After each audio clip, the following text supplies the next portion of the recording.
दोस्तों, क्या आपने कभी सोचा है कि जिस ब्रह्मांड में हम रह रहे हैं उस ब्रह्मांड का पूरा क्षेत्रफल कितना होगा? या फिर आपके मन में ये ख्याल तो जरूर आया ही होगा कि पूरे ब्रह्मांड की यात्रा करने में कितना समय लगेगा। लेकिन दोस्तों, पूरे ब्रह्मांड की यात्रा करने के लिए तो शायद हमारे 1000 जन भी कम पड़ जाएंगे, क्योंकि बड़े बड़े वैज्ञानिक भी इस बात का पता नहीं लगा पाए हैं कि आखिर ब्रह्मांड का पूरा क्षेत्रफल कितना है। दोस्तों, पूरे ब्रह्मांड की संरचना में कई सारी गैलेक्सी मौजूद हैं। अगर आंकड़ों के हिसाब से देखा जाए तो ऐसा कहा जाता है कि ब्रह्मांड में हजारों गैलेक्सी से भी ज्यादा गैलेक्सीज हो सकती हैं। उन सभी गैलेक्सीज में से एक गैलेक्सी का नाम है आकाशगंगा, और हमारी पृथ्वी उस आकाशगंगा में है। दोस्तों, अगर पूरी आकाशगंगा को हम एक साथ देखेंगे तो हमारी पृथ्वी उसमें धूल के एक छोटे से कण के जैसी दिखाई देगी। इस बात से आप अंदाजा लगा सकते हैं कि ब्रह्मांड कितना विशाल और अनंत होगा। प्रत्यक्ष रूप से तो जाकर आप ब्रह्मांड की यात्रा नहीं कर सकते, लेकिन चिंता मत कीजिए दोस्तों, क्योंकि हम आपको इस वीडियो में अपने घर पे बैठे बैठे ही पूरे ब्रह्मांड की यात्रा कुछ ही मिनटों में करवा देंगे। तो दिल थाम के बैठिए इस रोचक जानकारी को जानने के लिए। तो दोस्तों, सबसे पहले हमारी यात्रा की शुरुआत पृथ्वी से ही करते हैं। पृथ्वी से होते होते हम धीरे धीरे ब्रह्मांड की ओर आगे बढ़ते जाएंगे। दोस्तों, जैसे ही हम पृथ्वी से ऊपर की दिशा में उठेंगे तो 400 किलोमीटर की ऊंचाई पे जाने के बाद हमें इंटरनेशनल स्पेस स्टेशन एरिया देखने को मिलेगा, जहां पर इंटरनेशनल स्पेस स्टेशन लगातार पृथ्वी के चक्कर लगा रहा है। इंटरनेशनल स्पेस स्टेशन रॉकेट और सैटेलाइट भेजने वाली यंत्रणाओं में तकनीकी खराबी होने पर या फ्यूल खत्म होने पे उन्हें फ्यूल प्रोवाइड करता है। ये इंटरनेशनल स्पेस स्टेशन पृथ्वी के इर्द गिर्द 27,580 किलोमीटर प्रति घंटे की रफ्तार से घूम रहा है। इस रफ्तार से घूमने पर यह इंटरनेशनल स्पेस स्टेशन 24 घंटे में पृथ्वी के 16 चक्कर काट लेता है। अब आइए थोड़ा और ऊपर चलते हैं। इंटरनेशनल स्पेस स्टेशन से थोड़ा और आगे जाने पर हमें पृथ्वी से भेजे हुए सैटेलाइट्स का एक बड़ा जाल दिखाई देगा, जिसके थोड़ा और आगे चलने पे हमें चांद दिखेगा। दोस्तों, पृथ्वी से चांद की दूरी लगभग 4 लाख किलोमीटर है। चांद पर अब तक दुनिया के कई देश अपने एस्ट्रोनॉट्स भेज चुके हैं और चांद पर होने वाली गतिविधियों का पूरा जायजा भी ले लिया गया है।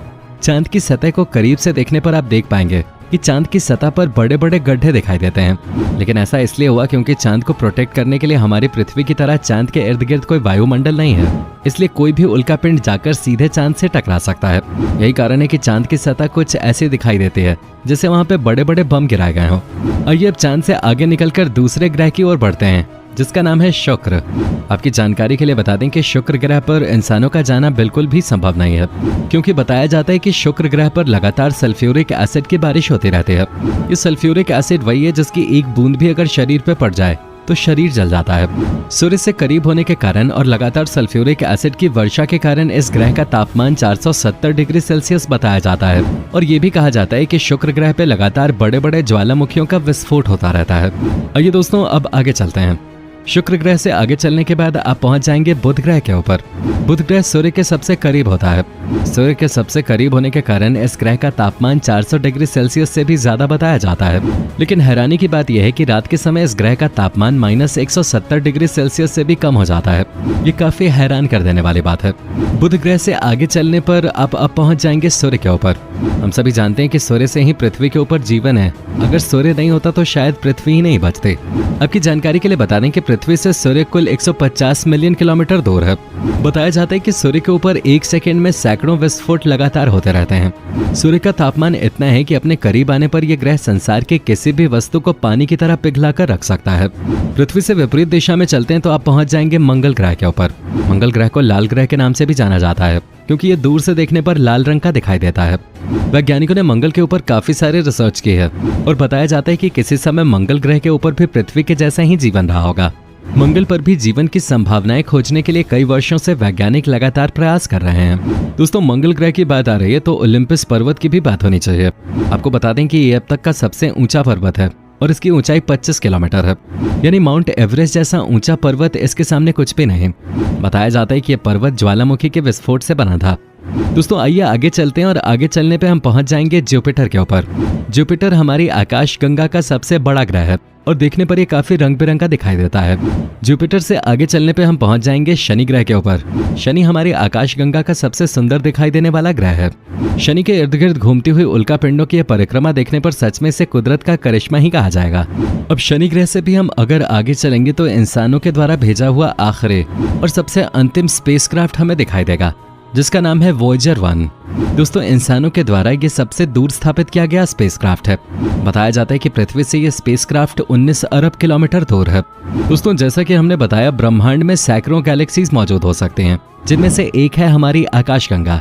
ठीक ऐसी ही आकाशगंगा के पड़ोस में स्थित है एक दूसरी सोलर सिस्टम, जिसे अल्फा गेन के नाम से जाना जाता है। सूर्य से ये अल्फा गेन सोलर सिस्टम काफी ज्यादा दूर है। इस सोलर सिस्टम में से सूर्य को देखने पर सूर्य केवल एक छोटे से कण जैसा दिखाई देता है।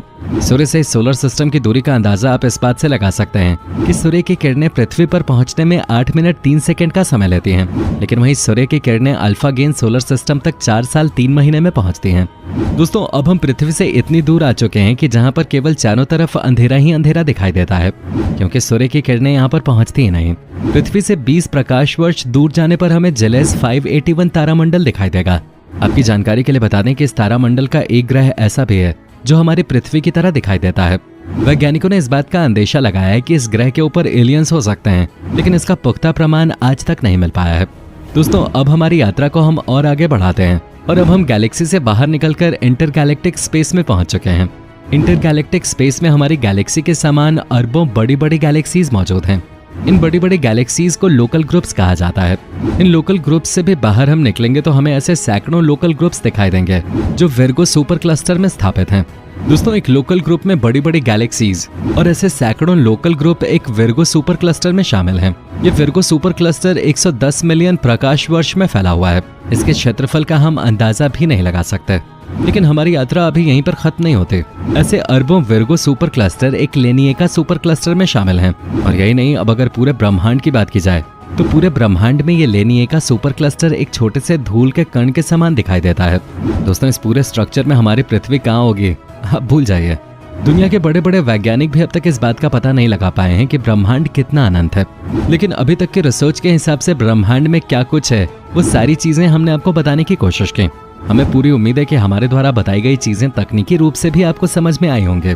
इसलिए कमेंट बॉक्स में अपनी प्रतिक्रिया लिखना ना भूलें और इस वीडियो को और इस रोचक जानकारी को जितना ज्यादा हो सके लाइक और शेयर करते रहिए।